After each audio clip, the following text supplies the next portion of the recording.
noticia, donde más variedad, la propuesta de las tardes, que a ti te formará, es el rumbo de la tarde, es el rumbo. Bueno, señores, a las 4:32 recibimos acá en cabina nuestro amigo dirigente del Partido Revolucionario Moderno, hombre de letras y de luces, Tony Raful.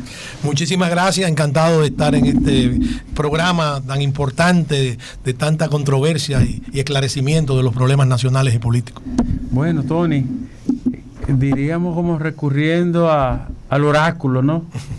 Que esto es un panorama sumamente confuso. Complicado. Y por primera vez en mucho tiempo hay una atípica condición de que las cosas no están definidas ni por asomo.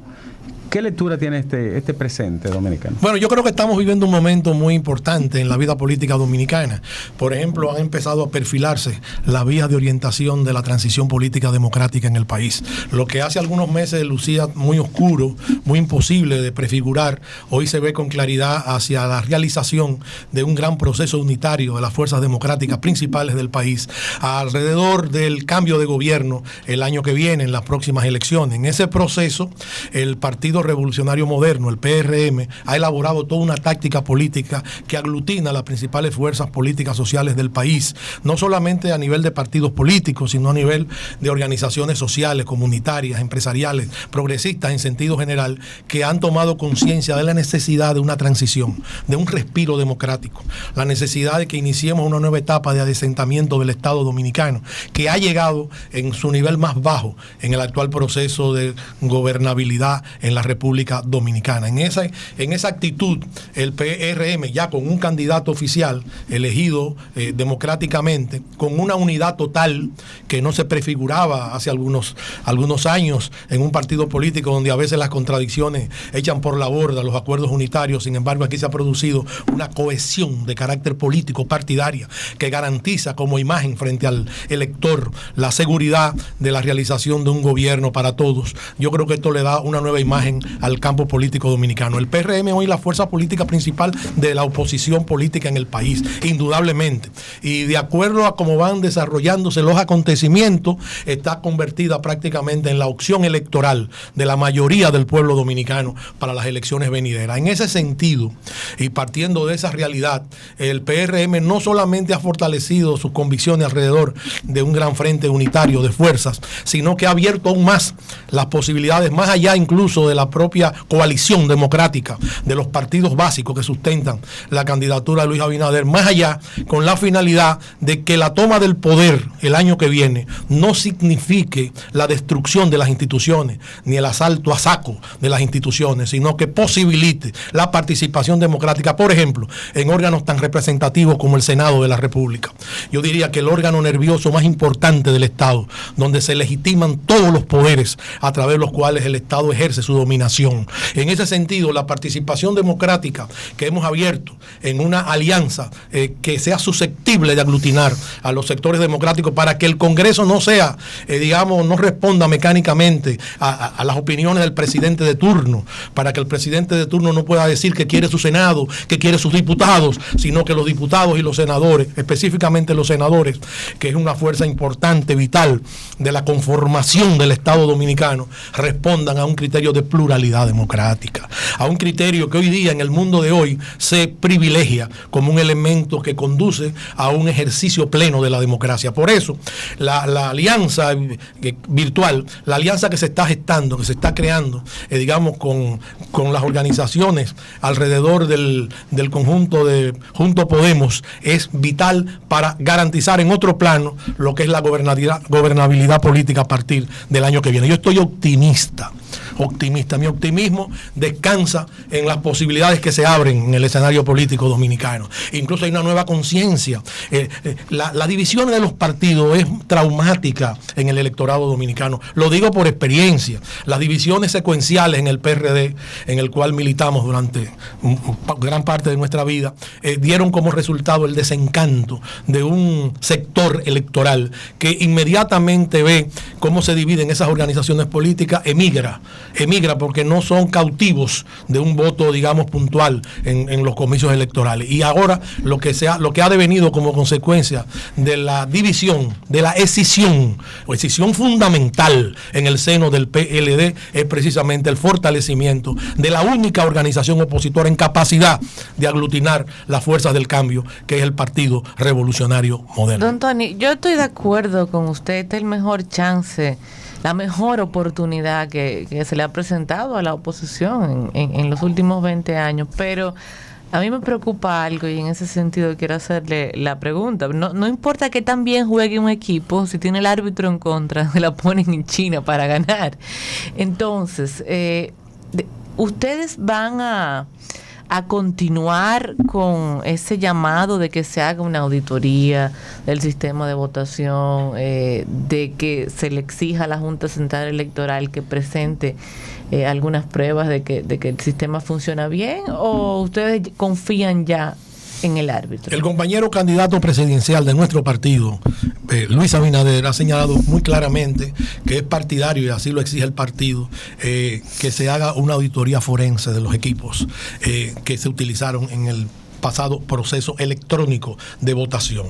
Hay numerosas sombras alrededor de ese proceso. Incluso hay situaciones indefendibles, votaciones en deshoras de la noche, altas horas de la noche, compra, desvergonzada en los propios centros electorales, donde no había una autoridad electoral capaz de contrarrestar ese mercado persa, donde todo se compraba ahí, se tomaban fotografías de cédula abiertamente. Nosotros fuimos testigos en varios centros electorales de estas, vamos a llamarle anomalías, para no complicar el concepto, pero hay una serie de irregularidades que manchan el proceso, y yo creo que es un deber de todos exigir la mayor claridad. Hasta ahora nosotros nos hemos limitado, a través del compañero Luis Abinader, de exigir una investigación, de exigir una auditoría forense de los equipos, de exigir que se transparente totalmente ese proceso, pero evidentemente que está bajo cuestionamiento severo de la población el sistema electrónico de votación, que podrá ser muy moderno, podrá ser usado en algunos países, en la mayoría de los países no es usado. Nada más. En el mundo entero. En el mundo entero, pero evidentemente está bajo cuestionamiento. Y el deber es la transparencia. La transparencia, yo no estoy poniendo en duda la honorabilidad de los miembros de la Junta Central Electoral. Merecen todo mi respeto, pero yo estoy hablando de hechos concretos, que probablemente muchos de ellos ocurrieron, o casi todos ajenos incluso al manejo directo de ese proceso. ¿Cómo concibe el PRM la forma de enfrentar el tema de la compra de votos? Esto lo digo porque de acuerdo con la observación de Participación Ciudadana, el 32% de los votos, 32.77, casi 33% de los votos emitidos en las primarias del Partido de la Liberación Dominicana fueron el producto de compra. Y obviamente el PLD será un partido con una participación determinante en el proceso electoral. ¿Cómo conciben enfrentar ese tema? Bueno, lo primero es que los centros de compra de votos o de manipulación del voto a través del registro funcionaron directamente alrededor de los centros electorales de votación, de los centros de votación. Eso es increíble. Funcionaron abiertamente, públicamente. Y reportes que nosotros tenemos en el PRM señalan que en algunos lugares, zonas del interior del país, era abierto la compra, incluso aumentando el volumen de la compra, en la medida en que posiblemente se ponía en peligro la victoria o no de un candidato. Y eso es un factor contaminante, grave. Entonces yo creo que la respuesta es... pero el neoliberalismo... La respuesta a eso, para crear los mecanismos correctivos que transparenten el proceso, la tienen que dar las autoridades electorales, lógicamente, con el concurso de los organismos llamados a conjurar este tipo de irregularidades y anomalías. O sea, me estoy refiriendo a que las autoridades electorales tienen que asumir como un deber impedir hasta donde sea posible, hasta donde se reduzca al mínimo esa posibilidad, porque muchas veces no es posible hacerlo de manera absoluta, pero al mínimo, el menor daño posible, porque son prácticas que ponen en tela de juicio los resultados electorales. Si esto viene, perdóname Leila, sí, en el mismo tema, si esto viene desde el poder, la compra de votos, ¿tiene suficiente fuerza la Junta Central Electoral para resistirse al poder, enfrentar el poder e imponerle freno a esa acción del poder? Posiblemente no, pero la sociedad civil sí. O sea, el conjunto de fuerzas vivas de la nación, representativa de todos los sectores económicos, intelectuales, sociales, humanos, de nuestra sociedad de pie, tienen todas las posibilidades de frenar esa compra masiva de votos, esa impúdica exhibición de comercio que desnaturalizó en muchos lugares el voto en las elecciones pasadas, o sea, o el concurso del sufragio. No, yo creo que sí, si la sociedad se pone de pie, si las asociaciones empresariales, si los sindicatos obreros, si las asociaciones estudiantiles, si las universidades, o sea, crean una muralla alrededor de la cual se preserve la pluralidad y el respeto al voto, sí se conjura. Ahora, si se deja por su cuenta, evidentemente que los forajidos actúan. Los forajidos se acorralan a través de la movilización cívica, decente, popular, de ese día, el día electoral, y no había esa movilización. Más allá de la concurrencia masiva que hubo de muchas personas interesadas en consolidar el proceso electoral, no había una vigilancia electoral. O sea, eso estaba... No, yo recuerdo que en uno de los centros de votación, no lo voy a mencionar, en uno de los centros de votación, donde delante de mí, con un enorme fajo de papeleta, yo vi el proceso, pero a pocos metros del sitio donde se estaba votando, delante de todo el mundo, yo me quejé. O sea, era lo único que podía hacer como ciudadano, y llamé la atención de las autoridades que estaban allí presentes. ¿Qué le dijeron? Que yo no sabía, que ellos no se metían en eso. Pero míralo aquí. Que no se metían en eso. Que no se metían en eso. Las autoridades porque no tenían realmente ninguna instrucción. Porque yo tengo la sospecha de que la Junta no tiene fuerza para imponerse al poder. La policía electoral. Ahora, fuerza para imponerse al poder. Y que por tanto, para garantizar que sea un árbitro que se le resista al poder, hay que fortalecerla. Esa es mi tesis. Yo también, yo estoy de acuerdo, pero hay que fortalecerla con el apoyo de la sociedad en su conjunto. Oye, mira. Pero yo le voy a hacer una pregunta, perdóneme, Tony. Sí. Si yo soy miembro de la Junta Central Electoral, sí. Y yo soy una persona correcta, como son la mayoría de ellos. Sí. Yo voy a tragarme y a tolerar eso así por así. Bueno, es que no. Digo, yo hago una rueda de prensa, me paran ese mercado, se acabó. Pero Saladín. No tiene. No, bueno, pero óyeme, no, Saladín no, porque Saladín se fue y volvió. Pero hay que crear, hay que crear una conciencia cívica para fortalecer esa reacción ciudadana. Si eso se logra, es posible conjurarlo. Mire, yo no sé, muchos de ustedes quizás no estaban en capacidad de terciar en ese proceso, pero cuando aquí ocurrió la transición a la democracia en 1978, las condiciones a través de las cuales operaba el proceso electoral eran parecidas a las que todavía perviven, y sin embargo la movilización constante de la ciudadanía, Leila estaba, ella la sabe. Denuncia yo constante. No había nacido, Ricardo. Yo de testimonio, yo conozco bien de dónde ella viene, de dónde ella viene, conozco a sus padres. Sí, mira, y yo te digo a ti que en ese momento fue la movilización activa en todos los centros electorales lo que impedía la ocurrencia de maniobras dolosas. Es que el pueblo tiene que tomar conciencia y defender su voto, y eso se logra, y la Junta no puede hacer nada si el pueblo no participa, sin las fuerzas vivas de la nación no crean una conciencia y se movilizan, si se vuelven cómplices, si se callan, si se someten. Pero es tan alta la conciencia democrática que hay hoy día, es tan alto el repudio a la continuidad de este sistema de gobierno que ha desacreditado la democracia, que yo creo que bastaría convocar a esas fuerzas vivas para que se produzca una movilización en ese sentido. Mira, Tony, yo he estado defendiendo que este no es el pueblo de hace 5 ni 10 años. Que la masiva posibilidad de la comunicación hace que una gran parte del pueblo siga en tiempo real lo que pasa en el mundo y lo que opina la gente sobre eso que pasa, que es una escuela de educación. Que tú ves la multiplicidad de movilizaciones en el país cada vez más creciente. Yo no había visto nunca una sociedad tan indispuesta al orden, pero atomizada. Sin embargo, cada vez que hay una posibilidad, la gente reacciona.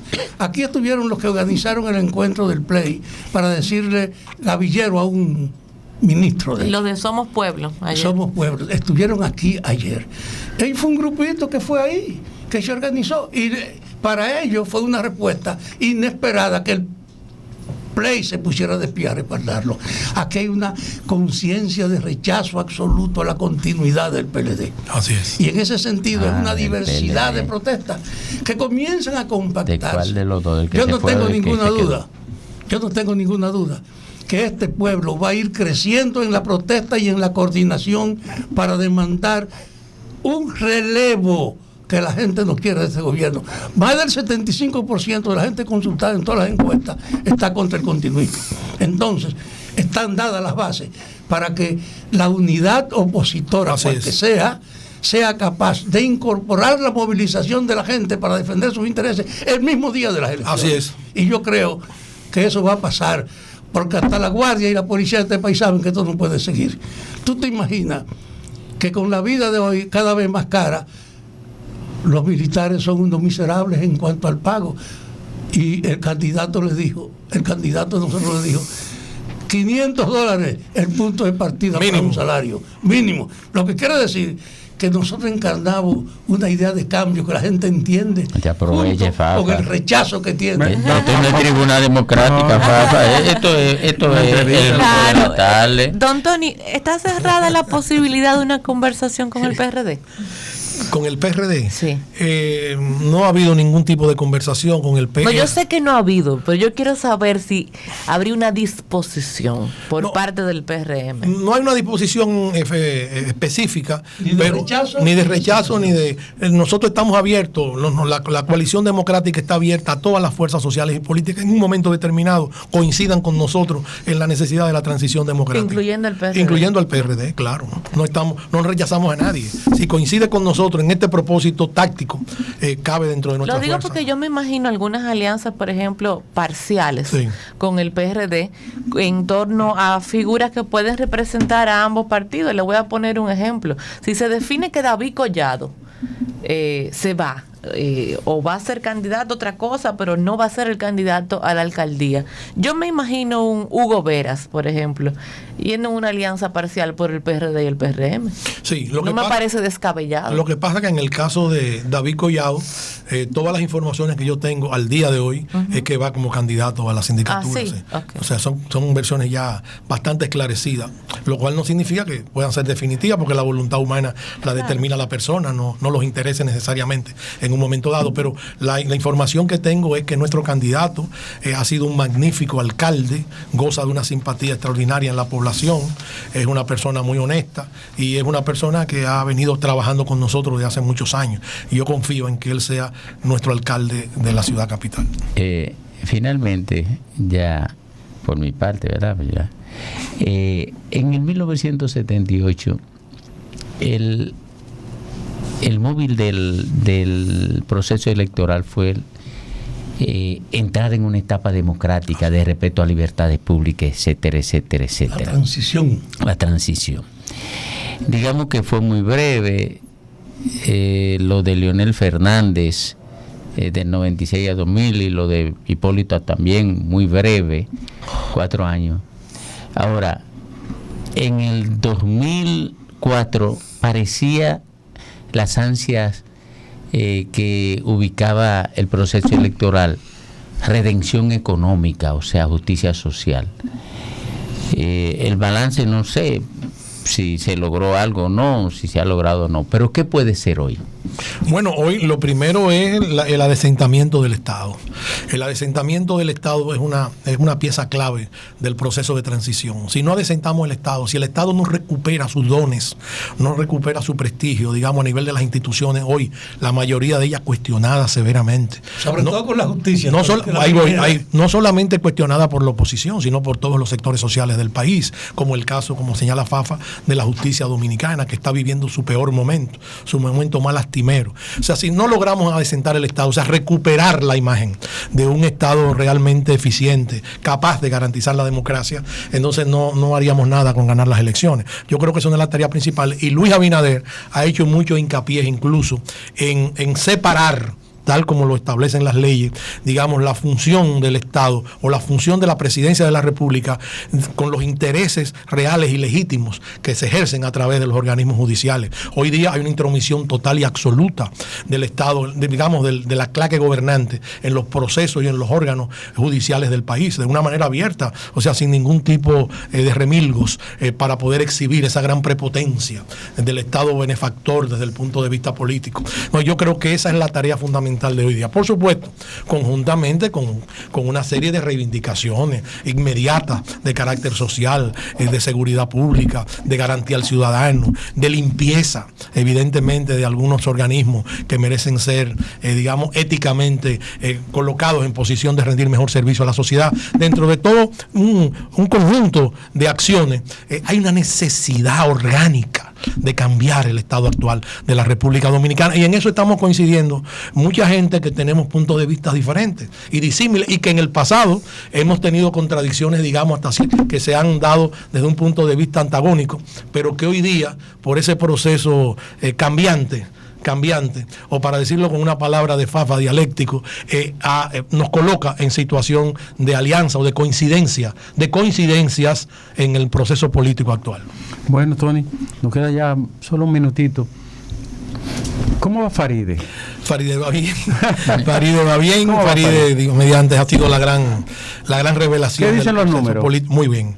Muy bien, la popularidad de Faride se mantiene. Competencia, ¿Cuándo la midieron la última vez? No, yo creo que ya a partir del proceso de los últimos días no la han medido, pero las últimas mediciones le daban un alto porcentaje. Muy elevado, muy por encima de los sugeridos aspirantes a esa posición en el Distrito Nacional, y se percibe en todos los lugares, porque ella le correspondió convertirse ella sola en la oposición política del gobierno, en un momento en que no se oye una voz de esa naturaleza. Entonces ella de alguna manera encabezó esa oposición política, y entonces la gente la ve como la defensora de sus derechos. Y si defendió sus derechos en la Cámara de Diputados, ¿cómo no lo va a defender en el Senado de la República? ¿Es verdad que le ofrecieron la vicepresidencia, la candidatura vicepresidencial?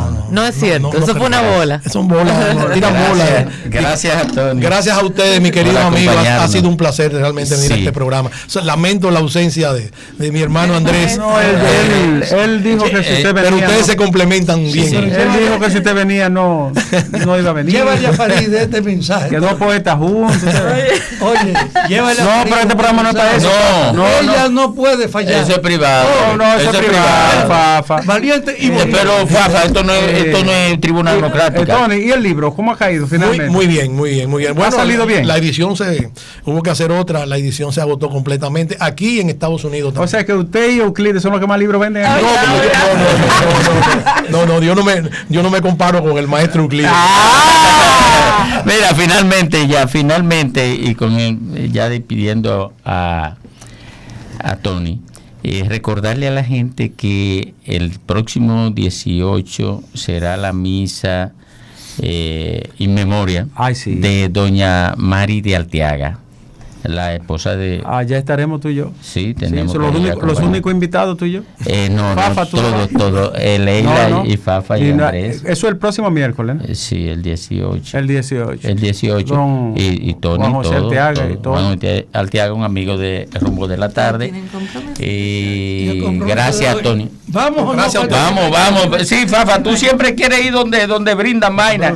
Pero mira, Fafa, ya tú... la gente. Ustedes tienen compromiso ese día. Donde surge la noticia, donde hay más variedad, la propuesta de las tardes que a ti te informa.